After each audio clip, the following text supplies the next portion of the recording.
నేను త్రిపుర క్యాపిటల్ అగర్తల వెళ్ళినప్పుడు, అక్కడికి ఒక 50 కిలోమీటర్ల దూరంలో ఉన్న గోమతి జిల్లా ఉదయపూర్‌కి వెళ్ళాను.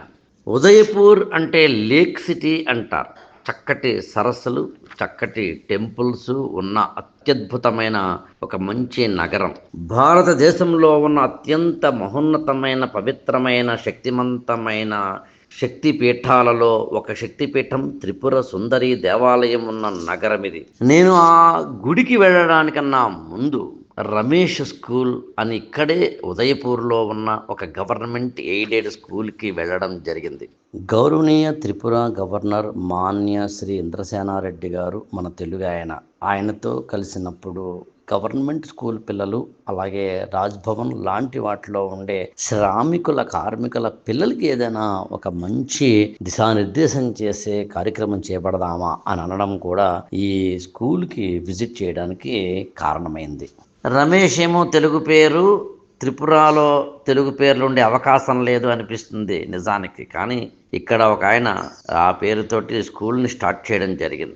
మన తెలుగు యువకుడు ఆవుల రమేష్ రెడ్డి ఐపీఎస్ ఆఫీసర్ ఇప్పుడు త్రిపురలో ఇన్స్పెక్టర్ జనరల్ ఆఫ్ పోలీస్గా పనిచేస్తున్నారు. కానీ కొన్నేళ్ల కిందట ఇదే గోమతి జిల్లాకి సూపరింట్ ఆఫ్ పోలీస్గా పనిచేసినప్పుడు ఈ స్కూల్ని విజిట్ చేయడం, ఈ స్కూల్ని దత్తత తీసుకోవడం, ఈ స్కూల్ని బాగు చేయడం, అన్నిటికన్నా ముఖ్యంగా ఇలాంటి అనేకమైన స్కూళ్ళకి ఆయన ఒక దిశానిర్దేశం చేయడం జరిగింది. నేను అగర్తల వెళ్ళినప్పుడు ఈ స్కూల్ని విజిట్ చేయండి అని ఆవుల రమేష్ రెడ్డి గారు చెప్పినప్పుడు నేను ఇదిగో ఈ స్కూల్లోకి అడుగుపెట్టాను. స్కూల్లోకి అడుగు పెట్టగానే ఇక్కడున్న టీచింగ్ స్టాఫ్ కానీ, టీచర్లు కానీ, ఇతరత్ర ప్రిన్సిపాల్ గారు కానీ చాలా ఆత్మీయంగా హక్కును చేర్చుకున్నారు. ఒక సోదరుణ్ణి చూసినట్టుగా చూశారు. పులకించిపోయాను.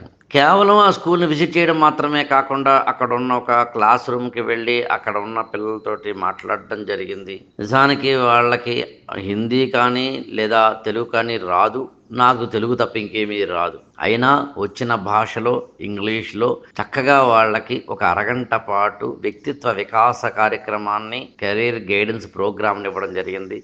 గుడికి వెళ్లే ముందు బడికి వెళ్ళడం అనేది, దేవాలయానికి వెళ్లే ముందు విద్యాలయానికి వెళ్ళడం అనేది నాకు తెలిసి నా జన్మను సాఫల్యం చేసిన ఘటనగా చెప్తాను. IAS for All ఛానల్ని సబ్స్క్రైబ్ చేసుకోండి, లైక్ చేయండి, షేర్ చేయండి.